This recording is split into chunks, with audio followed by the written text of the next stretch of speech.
I'm going to share my screen. All right, so this recording is going to be tips for using the formula for compound interest found in section 11.2.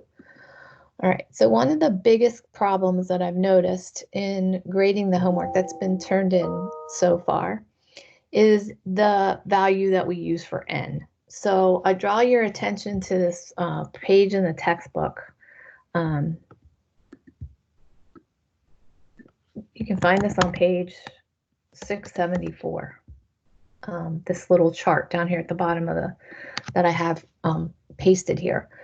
So this is the values that you use for n when you are using this compound interest formula, right? So in the problem somewhere, it's going to tell you that interest is being compounded in some manner. It might be compounded annually, it might be compounded monthly, it might be compounded daily, right? This chart tells you what to use for n. N stays the same. It is only dependent on how the interest is being compounded. It doesn't matter how many years it's for. It doesn't matter if it's only for a day. It would still be the same value for n, no matter what the time period is. Okay, so think about what's happening. You have an annual interest rate that's given to you. In this particular problem number 29 that I have on the screen, it's given as 9%. Okay, but the interest isn't going to just happen once like it does in simple interest. It's going to happen every day in this particular case because it's being compounded daily. So you don't get 9% interest every day. You get 9% interest in a year. And so what you have to do is you have to take that 9% interest and you divide it up into pieces depending on how it's being compounded. So in this case, you're going to take that 9% and you're going to divide it up into 365 pieces. And that gives us that fraction r divided by n in there, okay? So another note, in textbook, they use 360. They use the ordinary method for compounding interest. I'm perfectly fine with you using 365, and I think that more than likely that's the standard practice, although I cannot say. You would have to read the fine print of any bank statement or credit card statement, and I'm still not sure you would find whether they're using 360 or 365. Now, if they talk about using the ordinary method versus the exact method, then that would be a way to tell. All right, so let's open up a new text box down here that I can write in, and let's look at this problem. We're leaving $2,500 into some kind of an account that's earning 9% interest, being compounded daily, and we want to know how much money we would have in our account for 4 years. So, like I said in the other videos that I've done on compound interest, if this was real life scenario and you were keeping track of your interest every day for 4 years, you would just set up some sort of a spreadsheet, and every day you would calculate the interest using a simple interest formula. But the simple interest formula only gives us something that's like a snapshot in time. We are trying to predict something here. We're trying to look into the future. And so we don't want to have to do 365 times 4, like, over probably like 1,500 calculations to figure out how much interest we would have. Now, a computer could do it for you perfectly fine on an Excel spreadsheet, and you certainly could do it that way. But you can also use this formula to help us find the future value of our money based on what it is today, given any kind of compounding terms. Okay, so first of all, we have to identify what are we trying to solve for? Well, we're trying to find A, right? What's the balance in the account? Okay, secondly, what's P? P is 2,500, okay? That's how much money you put there to start with, right? The same things we did back in the last section. Okay, R is 9%, so we're going to write that as a decimal value, 0.09. And then N is going to be this 365. Okay, it's being compounded daily. So our 9% interest is going to get broken up into 365 little pieces. All right. And so we're going to end up, these are the values that we're going to end up putting into our calculator. Now, the calculator is a total another story about how to do this, right? I would suggest oops, you know what? I missed something. We missed T. Let's put that in there too. T is equal to 4 years. Okay, so one thing that it depends. If you're using a graphing calculator, you could enter all of this stuff into the calculator exactly the way you see it, and you'd probably be fine. But if you're not using a graphing calculator, you might want to do this in baby steps. So you might want to take the n times the t. So 4 times 365 is equal to 1,460. So that'll eventually be our exponent that we're going to raise this thing to a power, right? And then what I would do is I would take 1 plus 0.09 divided by 365, and I get some weird thing on my calculator, 1.0002, blah, blah, blah, blah, blah, right? A few of you are rounding this off, like you're writing it down and you're rounding it off and you're introducing a whole bunch of round off error into your answers, okay? Try not to do that. Take that number that you have and just raise it to the 1,460 that we just found. And now you should have on your calculator something like 1.433265. All right, and you can multiply that by the P, the 2,500, and we get that A is equal to $3,583.16. Okay. I'm sorry that I can't really like show you how to use the calculator steps here. If the calculator is something you're struggling with, send me an email and I can maybe meet you online and we can try to figure it out. Okay, so we've answered the question, right? How much money will be in our account? $3,583.16. All right, let's move on to the next one. The next problem says to calculate the amount of interest that you earn in 6 years on $20,000 deposited into an account that pays 4% interest compounded monthly. So notice we're answering a different question here. We're trying to figure out how much interest we have. In order to do that, we have to calculate A first.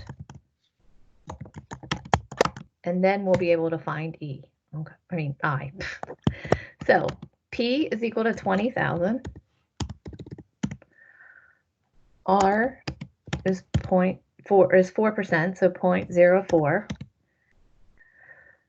N is how our money is being compounded monthly. So we're going to get interest 12 times in a year, right?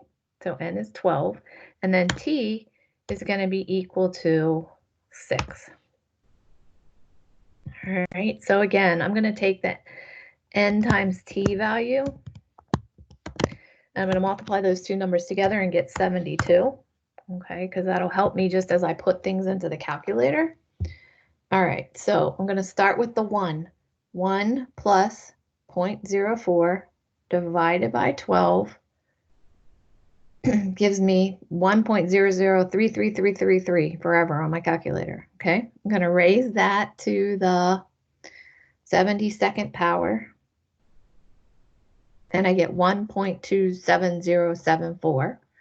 And then I'm going to multiply that by P, 20,000, and I get that A is equal to $25,414, and I'm going to round it off, 84 cents. Okay, so how do we find I? I is interest. Interest is the money paid for the use of money, right? So you are being paid interest in this case. You deposited some money in the bank. The bank's going to take your $20,000 and they're going to go loan it to somebody else for a school loan, a car loan, something else, right?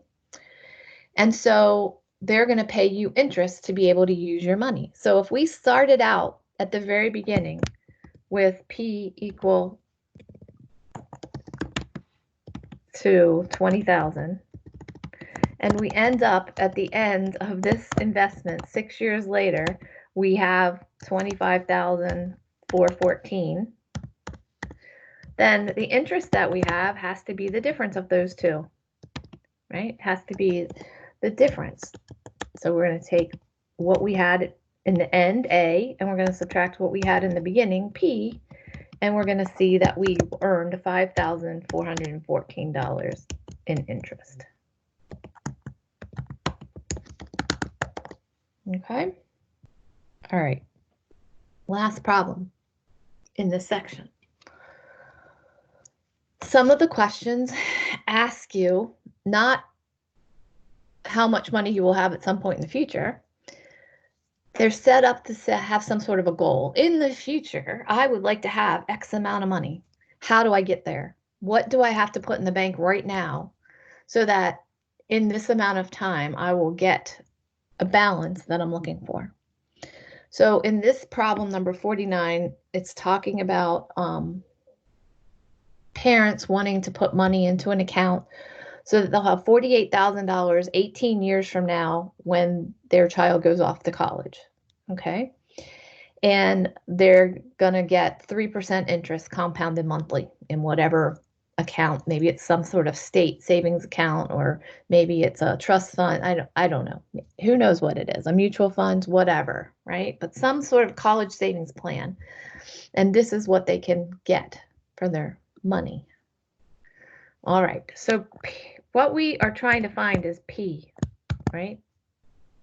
What principal must be deposited? So P is what we're trying to find, which means that A is that 48,000. That's our goal. What do we want to have in the future, right? And so what else can we pull out of here? Well, we know that the rate is equal to 3%, so we'll write that as a decimal. And we know is compounded monthly, so we'll write that as 12, right? Our interest is going to get earned in 12 little pieces over the year. And then T is the amount of time that we have to do this. So we have 18 for T. All right. So now what you do in your calculations is pretty much the same as what you would do before. I think I would start by calculating N times T. So that's 12 times 18, which is 216, okay? And then I would do the same thing I did before. I'd start with that 1. 1 plus 0.03 divided by 12 gives me 1.0025. Okay, now I need to raise that to the 216th power. And by the way, on a phone calculator, it's the X to the Y button is how you raise things to a power. Or that little caret symbol is another one that works, depending on what kind of calculator you're looking at.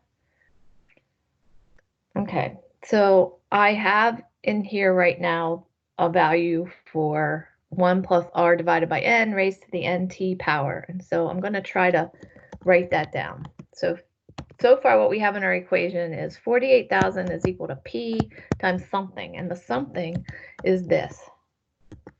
And again, I just caution you to make sure you write down a lot of values and not introduce a lot of round off error into this. Okay, so 48,000 divided by 1.71485087 gives me that P should be 27,990 in some sense.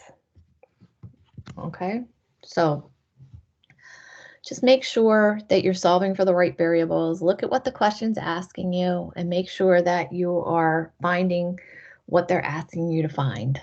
Okay. All right, I'm going to go back to the video.